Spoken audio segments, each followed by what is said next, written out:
Good morning friends, मैं पूजा ma'am आपका हार्दिक स्वागत करती हूँ। तो आज के लेक्चर की शुरुआत हम ही सुविचार से करेंगे, जिसमें कहा गया है किताबों में इतना खजाना छुपा है जितना कोई लुटेरा कभी लूट नहीं सकता। तो कहा जाता है कि किताबें हमारी सबसे प्यारी और भरोसेमंद दोस्त है। पुस्तकें हमें रुला सकती है, हंसा सकती है, जीवन का सबक सिखा सकती है। हमें जितना पढ़ने में आनंद आता है और किसी चीज़ में नहीं आता है। आपको जो कोई भी विषय में पसंद हो ऐसी पुस्तकें आप पढ़ें तो आपका ज्ञान और बढ़ेगा, नहीं कि कम होगा। तो हमारे यहाँ किताबों का महत्व और भी है। हम जब आपको कभी भी कहते हैं कि पढ़ो पढ़ो, लेसन रीड करो, तो उसका मतलब ये है कि आप एक बार रीड करेंगे तो आपको पता चलेगा कि इस चैप्टर में क्या आता है। इसीलिए हम यहाँ पे कहते हैं कि आप रीड करो। आपको कई सारों को बुक्स पढ़ना अच्छा लगता होगा और रेगुलरली बुक्स पढ़ते भी होंगे, टेक्स्ट बुक के अलावा। किसी को नॉवेल अच्छी लगती है, किसी को साइंस के ऊपर अच्छी लगती है, तो किसी को जो आध्यात्मिक है वो अच्छी लगती है, तो किसी को कोई और अच्छी लगती है, चरित्र।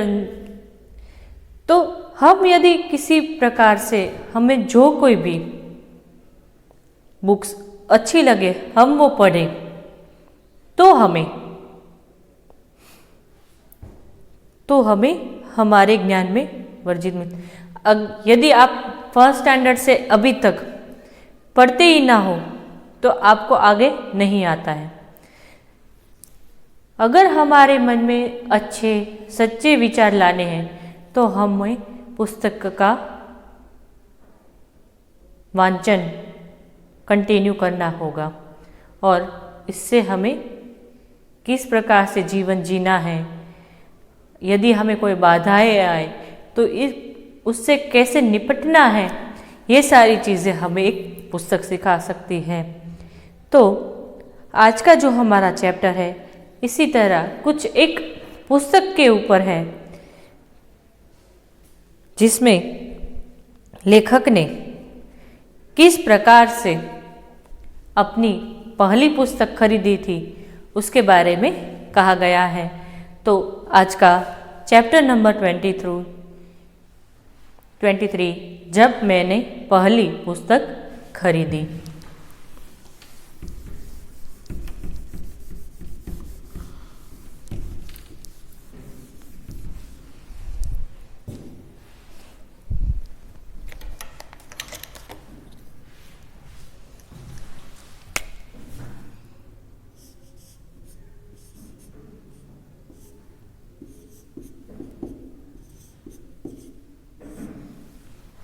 जब मैंने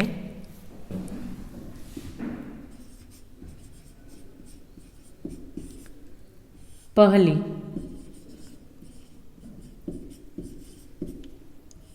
पुस्तक खरीदी।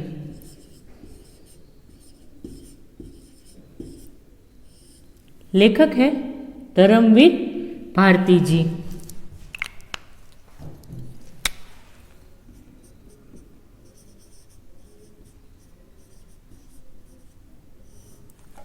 धर्मवीर भारती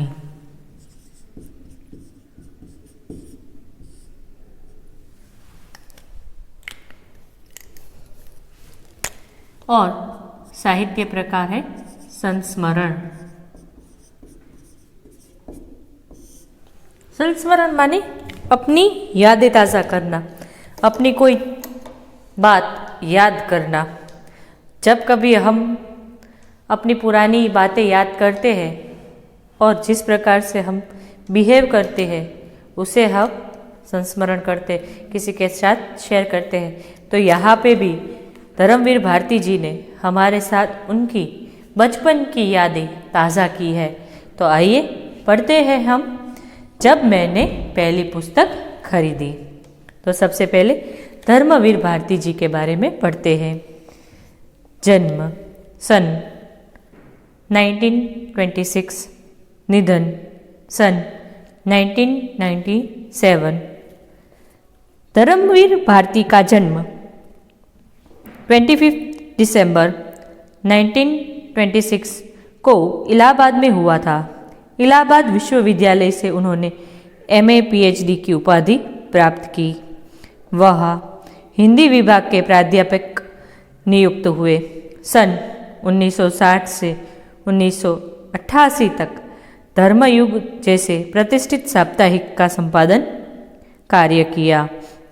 उन्होंने देश विदेश की यात्रा भी की थी। भारत सरकार ने उन्हें पद्मश्री से भी सम्मानित किया था और साहित्य सेवा के लिए व्यास सम्मान से अलंकृत किया था। धर्मवीर भारती नई कविता के श्रेष्ठ कवि, उपन्यासकार, कहानीकार और निबंधकार थे। अंधा युग, कनुप्रिया, सात गीत वर्ष, ठंडा लोहा उनके काव्य संग्रह है। काव्य, नाटक, अंधा युग उनकी सर्वश्रेष्ठ रचना है। गुनाहों के देवता, सूरज का सातवां घोड़ा तथा 11 स्वप्नों का देश उनके प्रमुख उपन्यास है। गुल की बन्नो, बंद गली का आखिरी मकान आदि कहानियों का हिंदी की नई कहानी में विशिष्ट स्थान है। ठेले पर हिमालय और पश्यंती उनके निबंध संग्रह है। बच्चों, एक बात ध्यान रखना कि इस चैप्टर का टाइटल क्या है, जब मैंने पहली पुस्तक खरीदी। यदि आपने इंट्रो स्किप करके सीधा चैप्टर पढ़ा होगा तब आपको देखने को मिलेगा कि कहीं पे भी इसका उल्लेख नहीं है कि कब उन्होंने पहली पुस्तक खरीदी, किस प्रकार खरीदी और क्यों खरीदी। इसके बारे में हमें चैप्टर में नहीं दिया गया है, इंट्रो में दिया गया है। अब मैं जो पढ़ने जा रही हूँ आप ध्यान से सुनना, क्योंकि उसमें ही इस चैप्टर का जो टॉपिक दिया गया है, जब मैंने पहली पुस्तक खरीदी, वो क्यों दिया गया है उसके बारे में हमें यहाँ पे दिया गया है। प्रस्तुत संस्मरण द्वारा धर्मवीर भारती जी ने अपने बचपन के दिनों की बातों को हमारे सामने रखा है। उनका बचपन गरीबी में बीता था, लेकिन उनको पढ़ने का बड़ा शौक था। स्कूल में से इनाम में 2 किताबें मिली तो पिताजी ने अपनी अलमारी में जगह दे लेखक की अपनी लाइब्रेरी बना दी। वहाँ से लेखक को किताबें इकट्ठी करने की धुन सवार हो गई। माँ ने पिक्चर देखने के लिए 2 रुपये दिए थे, लेकिन लेखक का मन लपट जाता है और वे पुस्तक की दुकान में से 10 आने की देवदास नामक पुस्तक खरीदते हैं। लेखक ने अपने पैसों से खरीदी हुई वह पहली किताब थी। इस पाठ में लेखक ने जीवन में पुस्तकों के महत्व पर प्रकाश डाला है। तो यहाँ पे देखो कह दिया है कि धर्मवीर भारती जी को पढ़ने का बड़ा शौक था, तो माँ ने कितने रुपए दिए थे? 2 रुपये दिए थे। किसके लिए? पिक्चर देखने के लिए, मूवी देखने के लिए।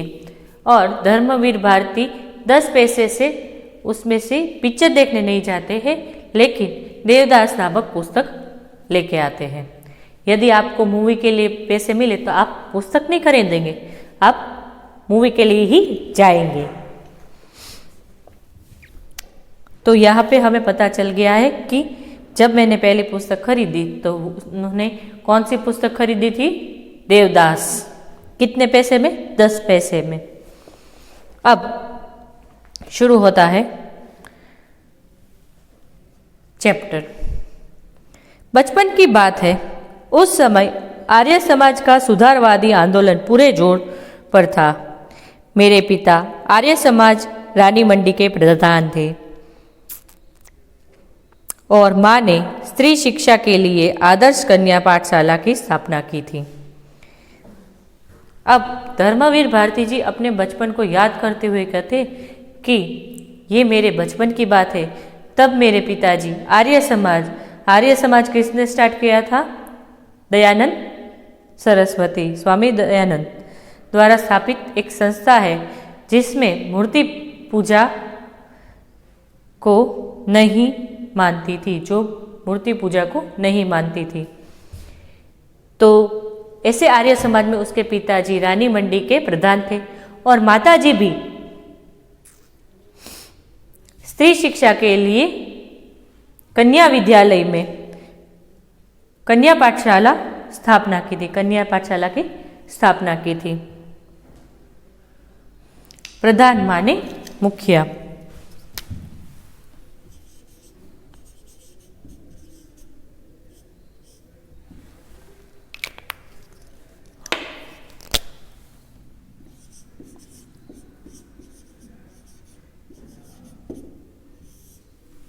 मुखिया। पिता की अच्छी खासी सरकारी नौकरी थी। बर्मा रोड जब बन रही थी तब बहुत कमाया था उन्होंने, लेकिन मेरे जन्म के पहले ही गांधी जी के आह्वान पर उन्होंने सरकारी नौकरी छोड़ दी थी। पिताजी किसके? धर्मवीर भारती जी के पिताजी सरकारी नौकरी करते थे। तब गांधी जी के आह्वान पर उन्होंने अपनी सरकारी नौकरी छोड़कर गांधी जी के कहने पर देश को स्वतंत्रता दिलाने के लिए वो आज़ादी की चळवळ में कूद पड़े थे। हम लोग बड़े आर्थिक कष्टों से गुजर रहे थे, फिर भी नियमित पत्रिका आती थी। देखो यहाँ से आप अंडरलाइन स्टार्ट करो कि ये क्वेश्चन पूछा जाता है कि लेखक के घर में कौन कौन सी पत्रिकाएं आती थी।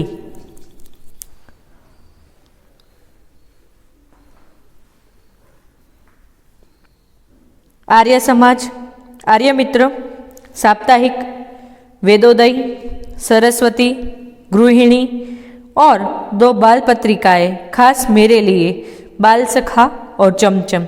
कौन कौन सी?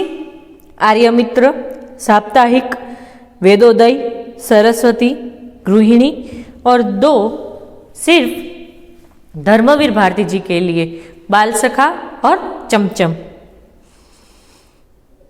उनमें होती थी परियों, राजकुमारों, दानवों और सुंदर राजकन्याओं की कहानी और रेखा चित्र।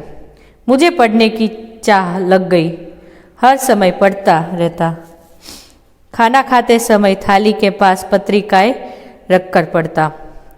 अब धर्मवीर भारती जी को पढ़ने का शौक हो गया था, इसीलिए जब खाना खाने बैठते तो हमारे पास क्या होता है? मोबाइल होता है। हम खाना कम खाते हैं, मोबाइल में गेम ज़्यादा खेलते या सोशल मीडिया पर अपडेट रहते हैं। तो यहाँ पे ऐसा ही धर्मवीर भारती जी के जीवन में भी हुआ। उनको पढ़ने का इतना शौक हो गया कि जब कभी वो खाना खाने बैठते तब भी पत्रिकाएं उसके पास रहती और वो उसको पढ़ते रहते।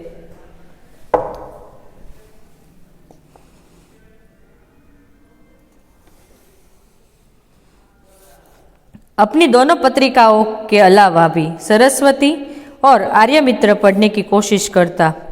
घर में पुस्तकें भी थी, उपनिषदि और उनके हिंदी अनुवाद, सत्यार्थ प्रकाश के खंडन मंडन वाले अध्ययन पूरी तरह समझ में नहीं आता था, पर पढ़ने में मजा आता था।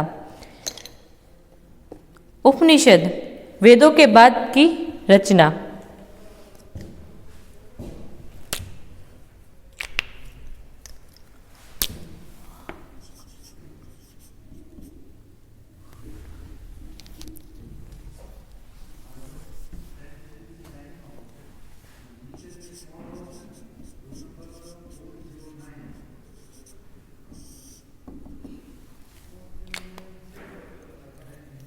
वेदों के बाद की रचना।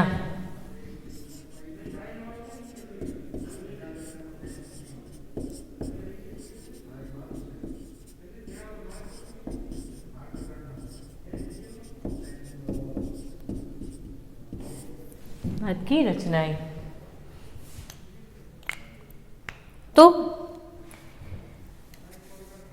अब चमचम और बाल सखा के अलावा धर्मवीर भारती, सरस्वती, आर्य मित्र पढ़ने की कोशिश करते थे, लेकिन लैंग्वेज टफ होने के कारण उसको समझ में नहीं आता था। लेकिन खंडन मंडन माने क्या? खंडन मंडन माने उसकी आलोचना, ये क्यों सत्य है और क्यों झूठ है, उसके बारे में जो चर्चा की जाती है उसे खंडन मंडन कहते हैं। तो वो खंडन मंडन वाले अध्याय पूरी तरह से समझ में नहीं आते थे, फिर भी उसको पढ़ने में मजा आता था, आनंद आता था। तो इसी प्रकार वो कोशिश करते थे कि उनके लेवल के ऊपर की पुस्तकें वो पढ़े। मेरी प्रिय पुस्तक थी स्वामी दयानंद की एक जीवनी। जीवनी माने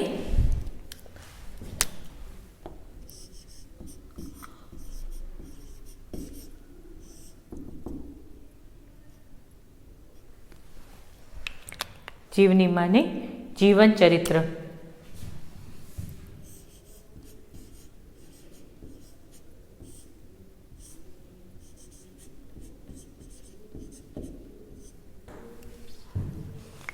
जीवन चरित्र।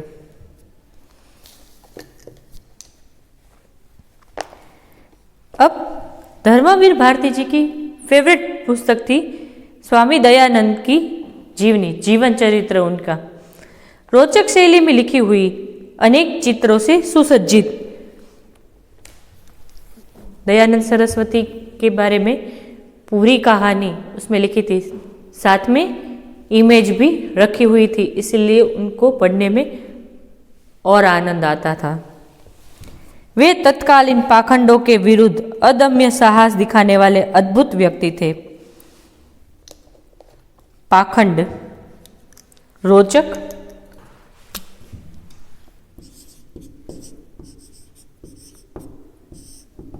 दिलचस्प,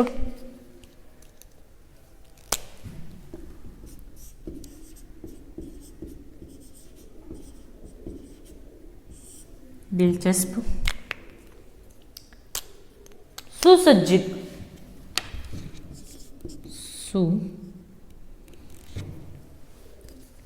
सुसज्जित,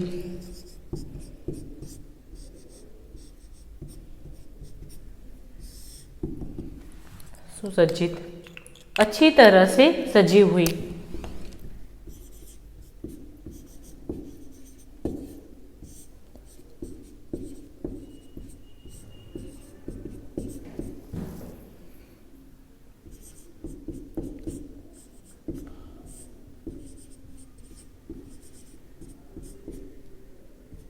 अच्छी तरह से सजी हुई। पाखंड,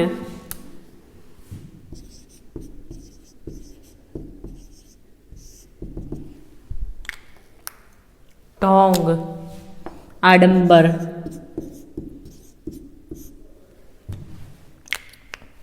अदम्य,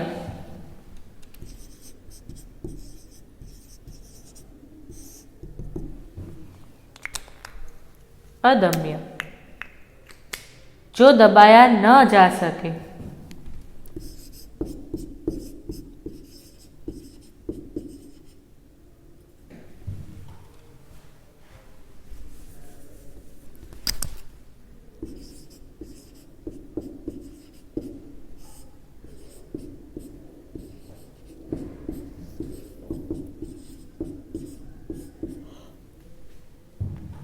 जो दबाया ना जा सके।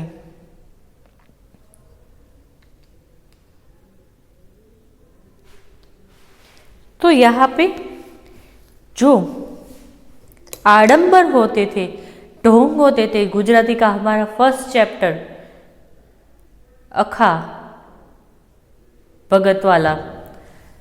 तो उसी प्रकार जो पाखंड थे करते थे उनके विरुद्ध अदम्य साहस दिखाने वाले अद्भुत व्यक्ति थे। जो पाखंड होते थे उसको सबके सामने उजागर करते थे, सबको कहते थे कि देखो इस प्रकार से यह आडंबर हो रहा है, ढोंग हो रहा है, ये व्यक्ति गलत है।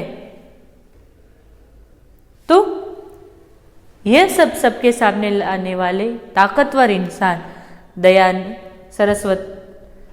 दयानंद स्वामी थे।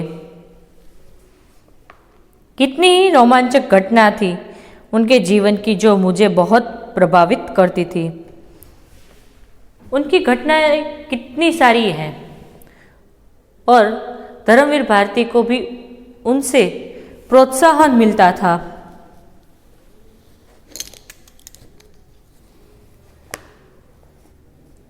चूहे को भगवान का मीठा खात देखकर मान लेना कि प्रतिमाएं भगवान नहीं होती।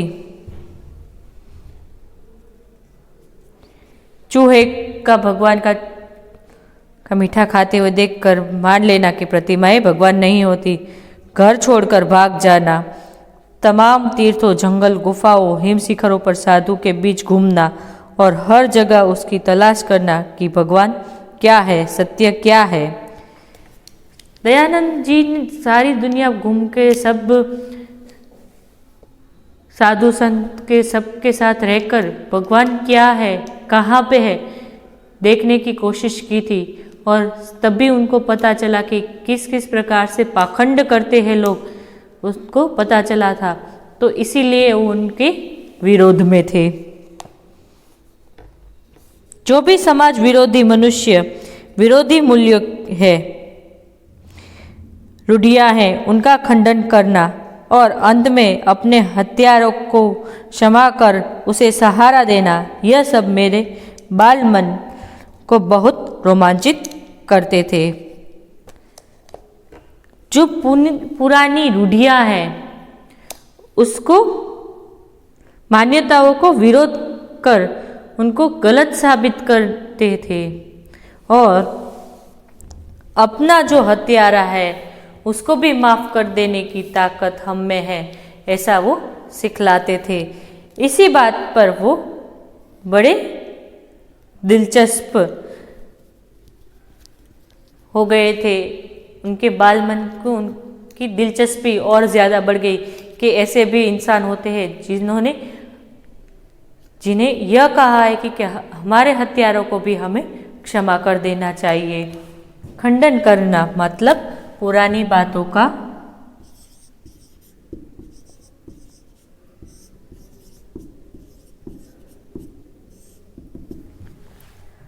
खंडन करना मतलब पुरानी मान्यताओं का विरोध कर उन्हें गलत साबित करना।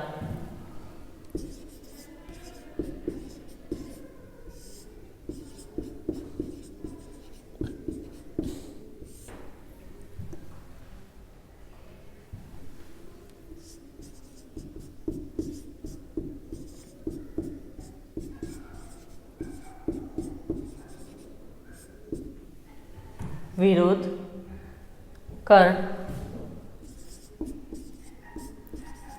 उन्हें गलत साबित करना।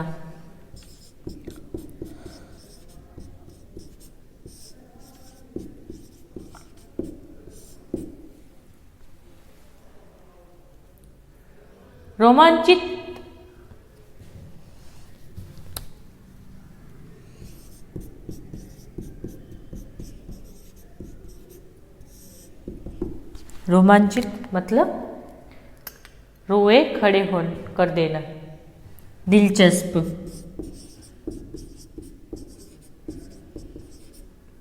गूज़बम्प्स जिसे कहते हैं ना, वो रोमांचित।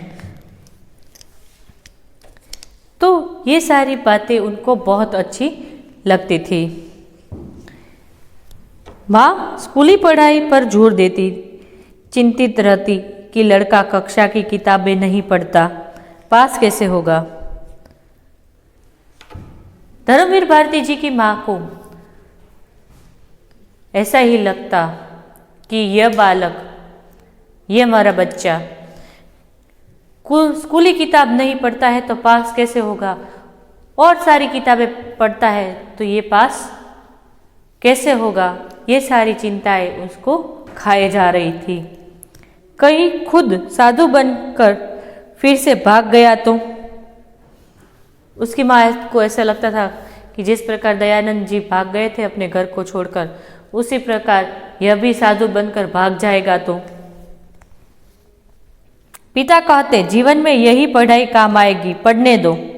मैं स्कूल नहीं भेजा गया था, शुरू की पढ़ाई के लिए घर पर मास्टर रखे गए थे। पिताजी कहते थे कि ये सारी पुस्तक से जो ज्ञान मिलेगा वही जीवन में काम आएगा। ये किताबी चैप्टर्स जो है वो लाइफ में आगे काम आएंगे, लेकिन साथ में जो और पढ़ाई करते हैं तो वो भी सारी चीजें काम आएगी।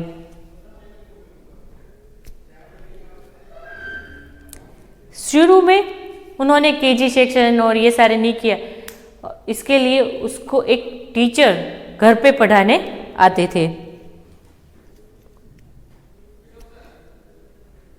पिताजी नहीं चाहते थे कि ना समझ उम्र में मैं गलत संगति में पढ़कर गाली गलौज सीखूं, बुरे संस्कार ग्रहण करूं। अतः स्कूल में मेरा नाम लिखवाया गया।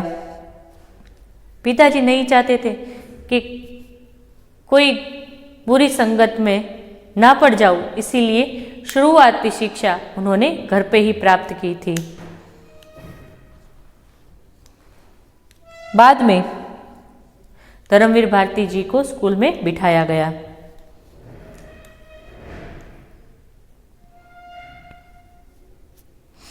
जब मैं कक्षा 2 तक की पढ़ाई घर पर कर चुका था, तीसरे दर्जे में भर्ती हुआ। स्टैंडर्ड 2 तक उन्होंने घर पर पढ़ाई की थी, तो डायरेक्ट वो 3rd स्टैंडर्ड से स्कूल में आए थे। उस दिन शाम को पिता उंगली पकड़कर मुझे घुमाने ले गए। लोकनाथ की एक दुकान से ताजा अनार का शरबत मिट्टी के कुल्हड़ में पिलाया और सर पर हाथ रखकर बोले,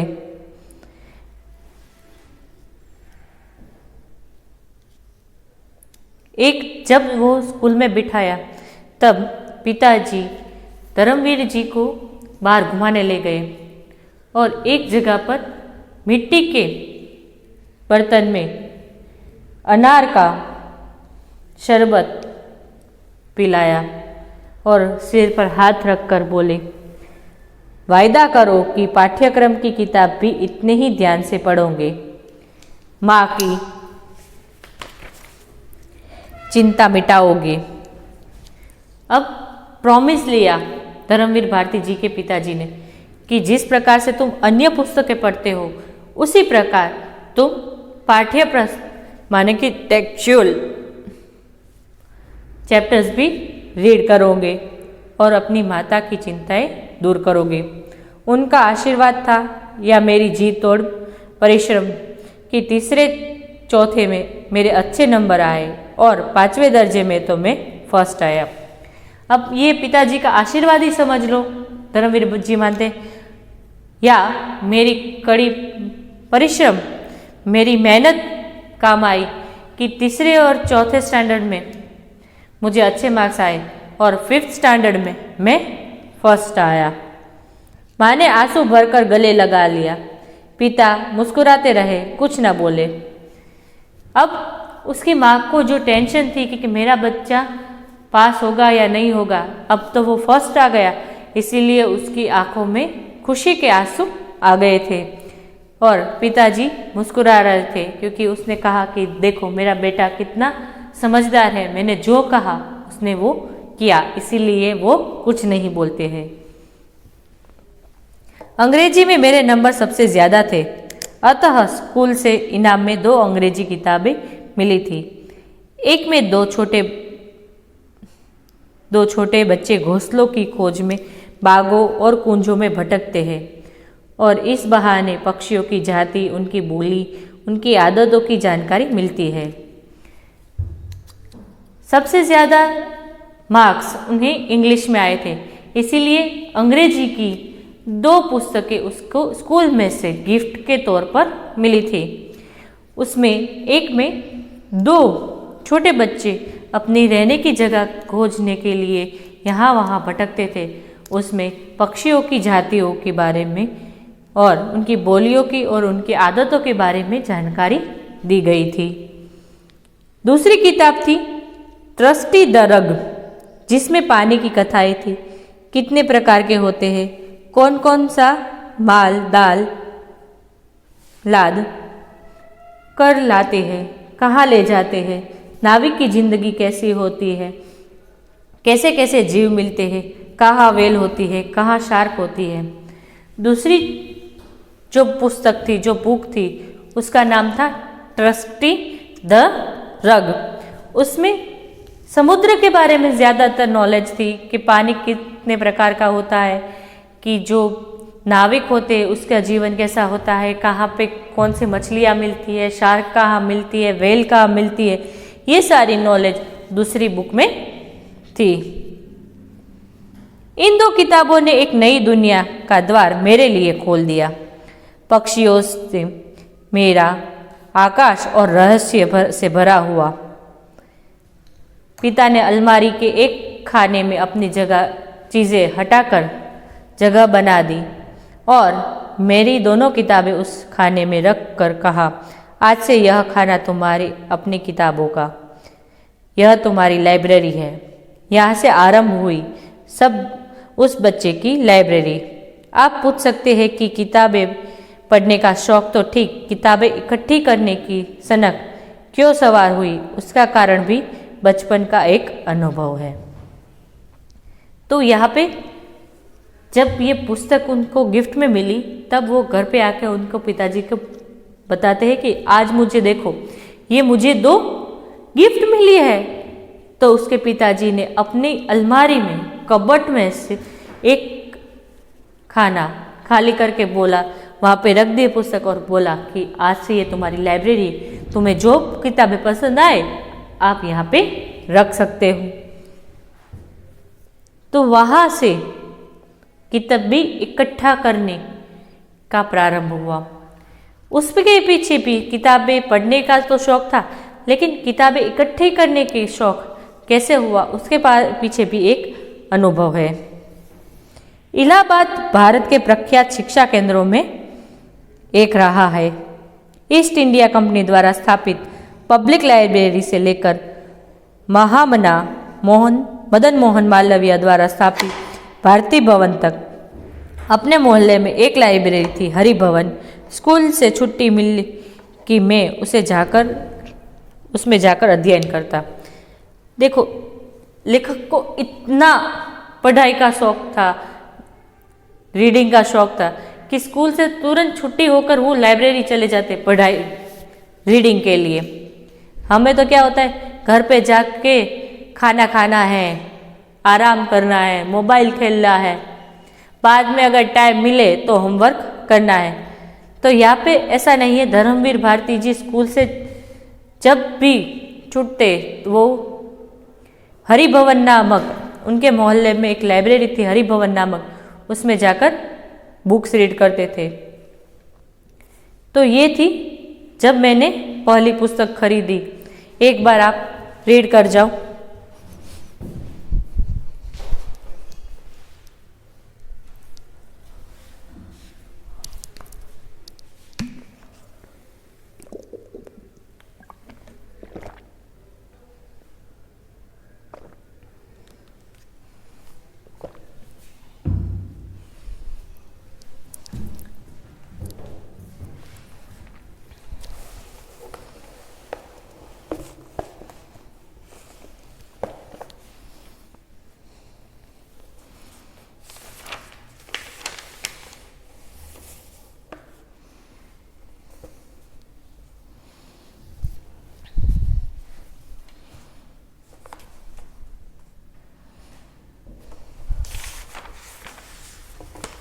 तो निम्नलिखित प्रश्नों के उत्तर दीजिए।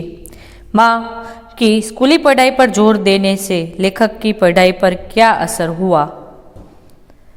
बालक भारती बाहर की पुस्तकें और पत्रिका ही ज़्यादा पढ़ते थे। माँ को चिंता रहती थी, बिना कक्षा की किताबें पढ़े लड़का पास कैसे होगा। एक दिन पिता ने पुत्र से वादा कराया कि वह पाठ्य पुस्तक की किताबें भी ध्यान से पढ़ेगा और माँ की चिंता दूर करेगा। बालक भारती पर इसका असर हुआ। उन्होंने जी तोड़ परिश्रम किया, जिससे तीसरी और चौथी कक्षा में उन्हें अच्छे अंक आए। 5वीं कक्षा में वे फर्स्ट आए तो माँ की आंखों से आंसू आ गए। उसने बेटे को गले लगा लिया। इस प्रकार स्कूली पढ़ाई पर माँ का जोर देने से बालक भारती पाठ्य पुस्तक की भी ध्यान से पढ़ने लगे और उन्होंने माँ की चिंता दूर की। लेखक की प्रिय पुस्तक कौन सी थी? वे किन किताबों से संबंधित थी? लेखक की प्रिय पुस्तक स्वामी दयानंद सरस्वती की जीवनी सत्यार्थ प्रकाश थी। उसमें एक ऐसी घटना थी जिसमें तत्कालीन पाखंडों का विरोध करने में स्वामी जी ने अदम्य साहस दिखाया था।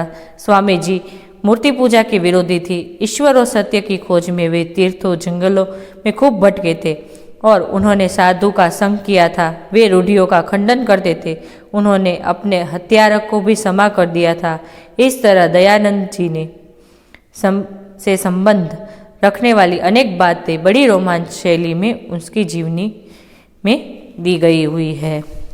माँ के दिए हुए पैसों का लेखक ने क्या किया और क्यों? माँ ने भारती जी को पिक्चर देखने के लिए 2 रुपये दिए थे। माँ चाहती थी कि इन रुपयों से टिकट लेकर लेखक अपना मनोरंजन करें, लेकिन लेखक ने ऐसा नहीं किया। उसने माँ के दिए हुए रुपयों से देवदास नामक पुस्तक खरीद ली। इसका कारण यह है कि लेखक के मन किताबें इकट्ठी करने की धुन सवार हो गई थी। निम्नलिखित प्रश्नों के 2 या 3 वाक्यों में प्रश्न उत्तर दीजिए। बचपन में लेखक के घर में कौन कौन सी पत्रिकाएं आती थी? मैंने कहा था अंडरलाइन करना। लेखक के घर में आर्य मित्र, साप्ताहिक, वेदोदय, सरस्वती और गृहिणी पत्रिकाएं आती थी। इनके अलावा बाल सखा और चमचम, ये 2 बाल पत्रिकाएं खास लेखक के लिए आती थी। बचपन में लेखक को स्वामी दयानंद जी की जीवनी क्यों पसंद थी? स्वामी दयानंद जी की जीवनी रोचक शैली में लिखी हुई थी और अनेक चित्रों से सुसज्जित थी। उनमें स्वामी जी के जीवन की अनेक रोमांचक घटनाएं थी जो लेखक को प्रभावित करती थी। इसीलिए बचपन में लेखक को स्वामी दयानंद जी की जीवनी अधिक पसंद थी। लेखक को अंग्रेजी में सबसे अधिक अंक पाने के बाद उपहार में कौन सी 2 पुस्तक मिली थी और उनसे लेखक को क्या जानकारी प्राप्त हुई? अंग्रेजी में सबसे अधिक अंक होने पर लेखक के उपहार में 2 अंग्रेजी पुस्तकें मिली थी। पहली पुस्तक से लेखक को पक्षियों की जाति, उनकी बोली और आदतों के बारे में जानकारी मिली। दूसरी पुस्तक थी दृष्टि द रग, जिसमें लेखक को पानी के प्रकारों तथा नाविक और मछलियों के बारे में जानकारी प्राप्त हुई थी। 4th, लेखक की माँ ने लेखक को कितने रुपए दिए, क्यों? लेखक की माँ ने लेखक को 2 रुपये दिए पिक्चर देखने के लिए, लेकिन लेखक पुस्तक की दुकान से 10 आने की देवदास नामक पुस्तक खरीदते हैं। फिर है निम्नलिखित प्रश्नों के उत्तर एक वाक्य में लिखिए। लेखक को बचपन से क्या शौक था? लेखक को बचपन से पाठ्यक्रम से बाहर की पत्रिकाएं, पुस्तकें आदि पढ़ने का शौक था। लेखक के पिताजी कहाँ के प्रधान थे? लेखक के पिताजी राजनी मंडी स्थित आर्य समाज संस्था के प्रधान थे। लेखक की प्रिय पुस्तक कौन सी थी? लेखक की प्रिय पुस्तक स्वामी दयानंद सरस्वती जी की जीवनी सत्यार्थ प्रकाश थी। लेखक कौन सी फिल्म देखने गए? माँ ने फिल्म देखने के लिए 2 रुपये दिए थे, लेकिन लेखक ने देवदास नामक पुस्तक खरीद ली, फिल्म नहीं देखी। लेखक की माँ की आंखों में आंसू क्यों आए। कल्पना न होने पर भारती जी 5वीं कक्षा में फर्स्ट आए तो खुशी के मारे माँ की आंखों से आंसू आ गए।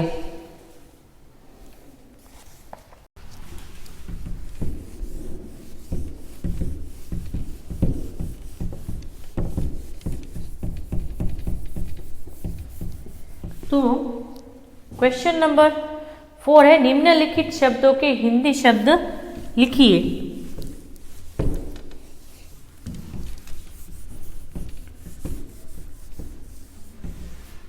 तो लाइब्रेरी, ग्रंथालय,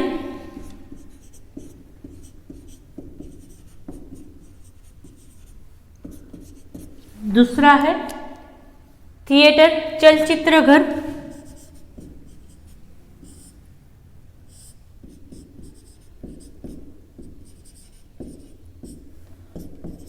थर्ड है पिक्चर, चित्र,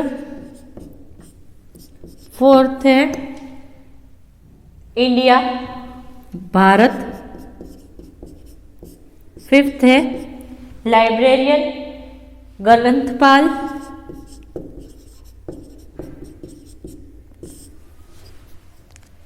फिर क्वेश्चन नंबर 5 है, विरोधी शब्द लिखिए। आरंभ तो अंत, आनंद तो शोक,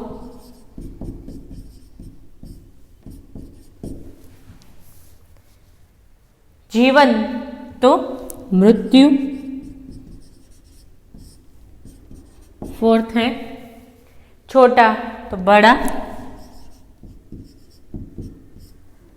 सुख दुख तो सुख।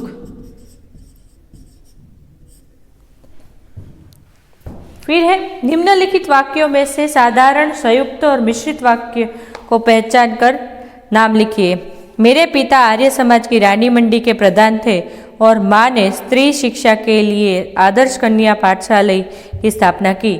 संयुक्त वाक्य, माँ की स्कूली पढ़ाई पर जोर देती थी। साधारण वाक्य, जल्दी जल्दी घर लौट आया और 2 रुपये में से 1 रुपये 6 आने माँ के हाथ में रख दिया। संयुक्त वाक्य, उनका आशीर्वाद था या मेरी जीत और परिश्रम के तीसरे चौथे में मेरे अच्छे नंबर आए और 5वें दर्जे में तो फर्स्ट आया। मिश्रित, उस साल इंटरमीडिएट पास किया था। साधारण। फिर क्वेश्चन नंबर 7 है, संधि विग्रह कीजिए। हमने गुजराती में किया है, हिंदी में भी संधि विग्रह किया हुआ है। तो विरोचित, वीर प्लस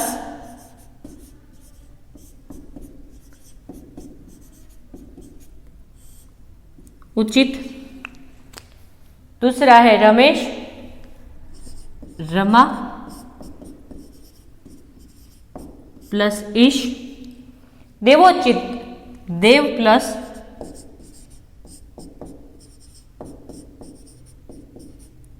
उचित। सुरेश, सूर प्लस ईश। तो साथ ही हम होमवर्क भी देख लेते हैं।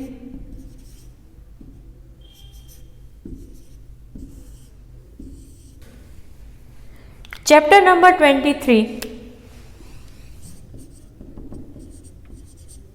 के शब्दार्थ तथा स्वाध्याय फेयर बुक में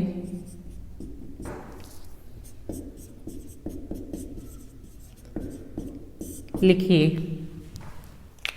तो स्वाध्याय हमने देख लिया है, ठीक है, स्वाध्याय भी हमने देख लिया है। तो स्वाध्याय और शब्दार्थ आपको होमवर्क में लिखना है। तो आज का लेक्चर हम यहाँ पे समाप्त करते हैं। Goodbye and have a nice day.